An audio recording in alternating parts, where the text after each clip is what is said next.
a falta de capacidade para entender ou de se colocar na trincheira mesmo, para dizer assim, eu sou capaz, eu posso dialogar, eu posso me dar muito bem com outras fés, não sei nem, mas eu posso me dar bem com outras fés.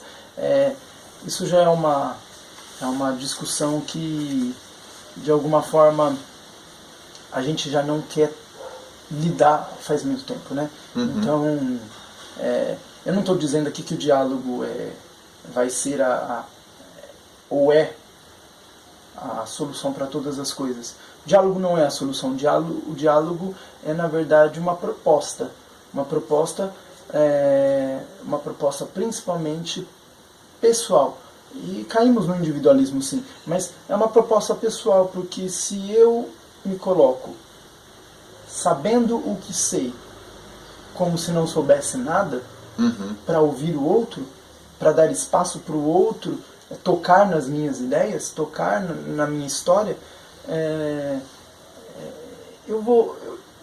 de certa forma eu vou ter que me ceder e me curvar e fazer a mesma coisa, né?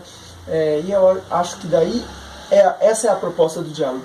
O diálogo a proposta é transformação. Não é mudança de pensamento ou mudança de ação. Antes de mudança de pensamento e de ação, ou acoplar esses novos pensamentos e novas ações, a nossa prática de vida, a nossa teoria, ele é antes de tudo uma reavaliação dos meus fundamentos, uma reavaliação das minhas bases, para que eu abra espaço dentro dela, dessas bases, para que o outro tenha vez, para que uma outra fé tenha vez, né?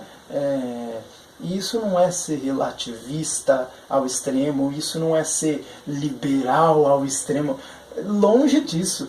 Isso é ser humano. Ser humano, É ser humano. Porque eu fico pensando assim, às vezes quem está assistindo está dizendo assim, esses caras são a favor do ecumenismo, né? Naquele sentido de que todo mundo crê no que todo mundo crê, né?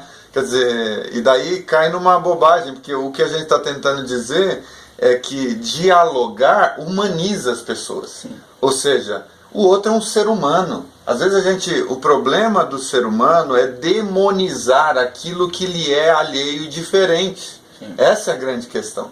Quer dizer, eu estou diante de um cara que acredita em algo totalmente do que eu acredito.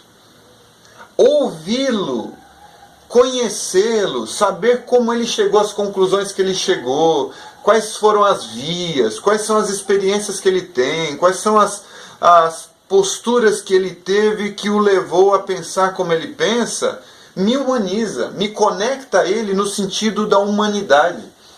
Pode ser que eu ouça toda a proposta dele, toda a crença que ele tenha, e eu não absorva e nem internalize nada do ponto de vista de que eu não peguei aquilo e tornei aquilo a minha fé pessoal. Mas essa experiência do diálogo me levou a me colocar no lugar dele. Isso me humaniza nesse sentido. Sim, cria uma empatia. Sim.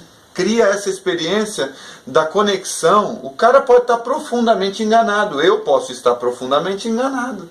Então, nessa troca, não é? A gente vive essa experiência da sensibilidade que às vezes é tão deixada de lado por nós. A gente cria uma barreira, a gente ouve o cara, mas na verdade só esperando uma pausa dele para a gente impor o nosso conteúdo. Com certeza. Né? A gente ouve já pensando no que vamos falar para ganhar o argumento. Eu acho que esse é o ponto que a gente está chegando quando a gente fala de diálogo.